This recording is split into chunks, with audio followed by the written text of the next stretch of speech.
games. You play them. I mean, why else would you be here? But you know something that I find really cool about them? The fact that I can play the same games on this and this.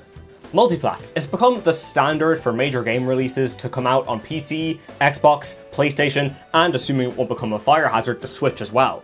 And I mean, yeah, it makes sense. Why not get your game running on as many platforms as possible? It opens up the market to have as many people as possible buy and play your game. And typically, there's never many differences between the game versions, other than the PC version typically having more options in the settings menu. That is, however, until the multiplayer comes into it. But speaking of multiplayer, it's time for me to talk about today's sponsor, Outplayed. I need footage for these videos, and I usually try to stick to clips that have some actual stuff going on in them, but having to clip manually in multiplayer games has been the reason that I have lost quite a few team fights. But Outplayed will clip your highlights automatically, and with its massive list of supported games, you don't need to worry about space since it only clips what's important. The best part? You choose what's important. If you want to make sure it never highlights your deaths, you can tell it to ignore them. You'll be able to see it all within your timeline. Worried something wasn't caught with the auto capture? Well, you can still clip it away yourself. And if a clip is too long, you can quickly trim it down within the editor before sharing to YouTube, Discord, or anywhere you wish, all within the app. It's fully free to download as well, so you can check it out with the link in the description. When a game is focused around online multiplayer PvP, it's gonna need to be balanced. Now listen, I'm not gonna be commenting on how well that balancing job is done because, look lads, I got stuff to do tomorrow. And most of the time, these balancing jobs are exactly that. You take one problem a game has, say a mechanic heavily outweighing another in terms of strength, you tone it down a bit before sending it back to the players to try. But some problems run deeper than that, or shallower really. Sometimes a problem stems from something outside of the game. Sometimes the control scheme that a player uses can vastly affect the strength of a mechanic. For example,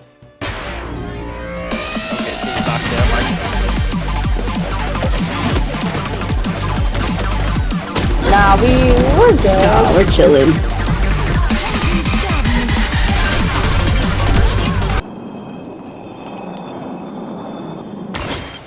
I never miss my mark. controllers just don't allow for the same capabilities that a mouse does. It's not possible to get the same level of precision. Not to say that controllers are inferior, just that they are quite literally different and better suited to different kinds of games. I mean, you would find me dead before finding me playing Persona with a keyboard. Man, where's my controller? I swear I left it around here somewhere. Well, it's the next best thing. Persona! This doesn't mean that console players should be locked away from playing shooters just because they can't do 180 flicks though. That would be stupid. I mean, to begin with, most people who are into shooters these days probably got into them with an Xbox or PlayStation and a copy of Call of Duty. I said most. So it only makes sense that PC and console versions of online games exist, and depending on the game, they can even coexist thanks to crossplay. But in recent years, with competitive gaming and esports becoming increasingly popular, even inside the games themselves, climbing the ranked ladder is one of the favourite activities of people who don't know what colour grass is. Listen, I never said that I knew what colour grass is. So with competitive gaming on the rise, it also means that they need to be balanced. Like, wow, Rory, great observation. But how do you balance a game around competitive players when one side of your player base can do this, and the other side does this? Usually you keep it pretty simple, and either ignore the concept of different control schemes and just make changes that need to be made, or you simply just... Yeah, most games with a competitive focus just balance around their PC players because the vast majority of competitive events for said game are for said PC players. But even in games that balance around their PC players primarily, they've still made changes for console players specifically. Platform exclusive balance changes. Yeah, it took this long to get to the main point. These are rare and pretty much exclusive to games without crossplay, which makes sense because what do you do then? Which platform exclusive changes do you prioritize in a crossplay lobby? That is up for debate and not what we're here to look at.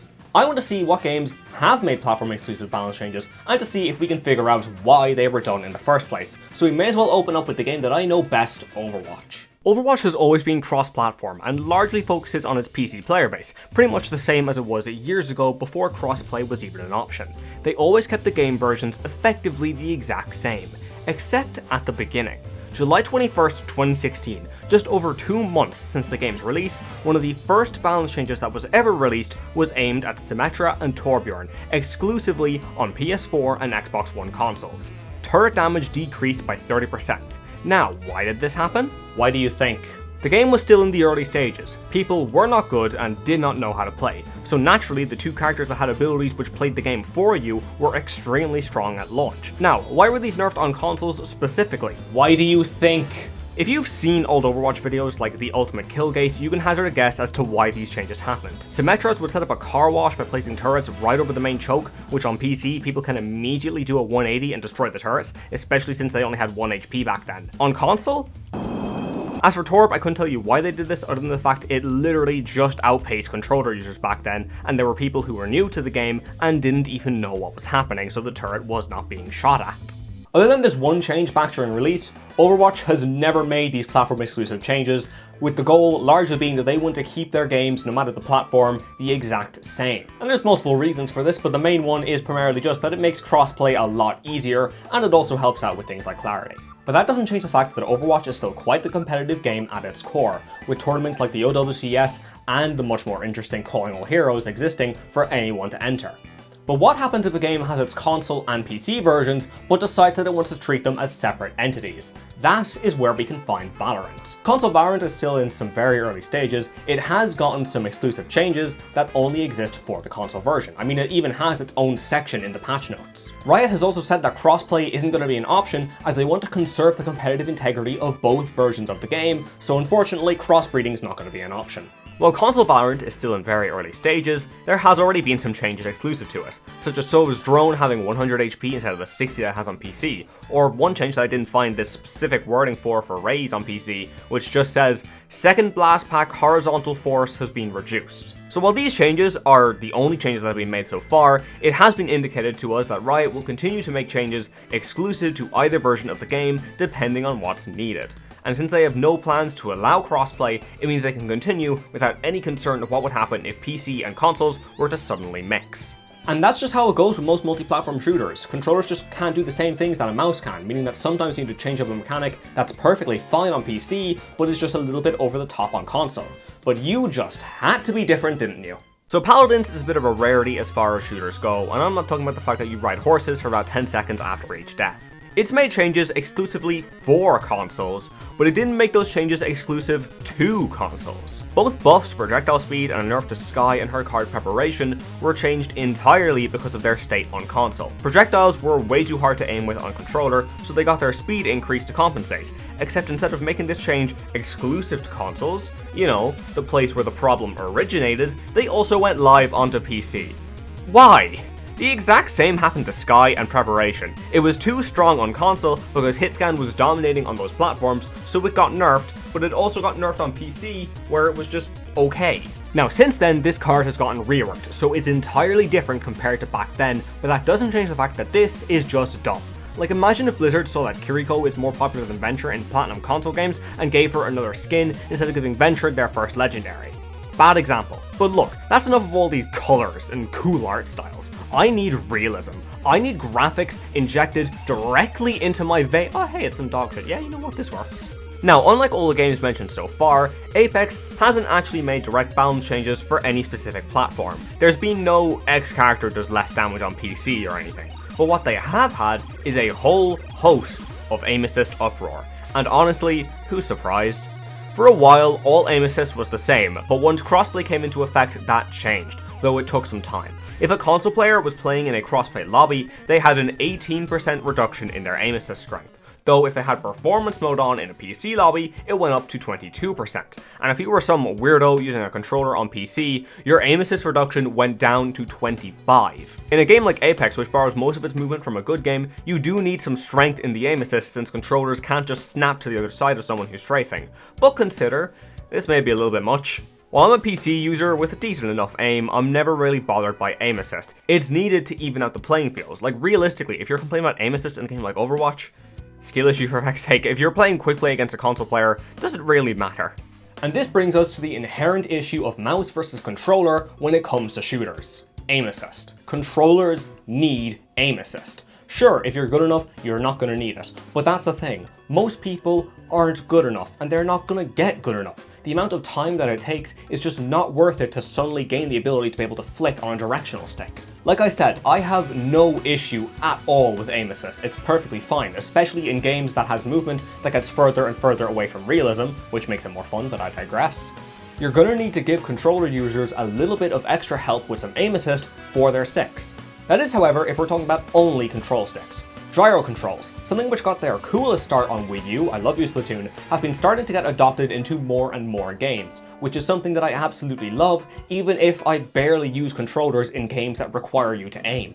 Gyro is the closest that a controller can get to the precision of a mouse. It may not be as precise as one, but it's certainly much better at minor adjustments. The reason I say gyro is better is, well, one, it just feels nicer to use than a stick with aim assist, but two, because it keeps control with the player. Aim assist has its control and strength baked into the game. Sure, you may have a setting that can increase and decrease it, but at the end of the day, the game is controlling your finer adjustments. Why do I bring all this up though? Trackmania. Stick with me, lads. Trackmania has extra keybinds for keyboard users to grant them better control over their steering, considering this lets you actually control how far you go in any direction, while this is either being pressed or isn't being pressed. This does nothing except level the playing field between keyboard and mouse users. Granted, it doesn't change the fact that I'd be found dead before playing Trackmania with a keyboard. But it's not like the addition of these settings breaks Trackmania for PC. It's still on the players to turn properly. The keybinds just give them a similar level of precision that a controller would grant. Well, that was a tangent and a half, so we may as well keep the silly talk going. Are any of you surprised that I own these?